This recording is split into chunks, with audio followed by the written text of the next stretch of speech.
Hello everybody and welcome to ISE 2019. I'm on the Optoma stand.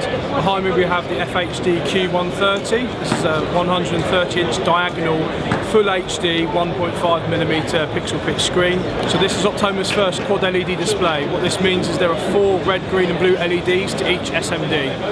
The benefits of using this technology means that you get a much smoother finish on the screen, better uniformity, better contrast. It also means you get much wider viewing angles. This comes fully optimised and configured out of the box. You simply clip the 2 parts together, plug and play. So this product has inbuilt scaling which comes to you from calibre.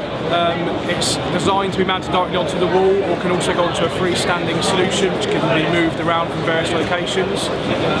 It runs at 600 nits, so it can be used in all manner of environments, conference rooms, reception areas, or even in retail or digital signage.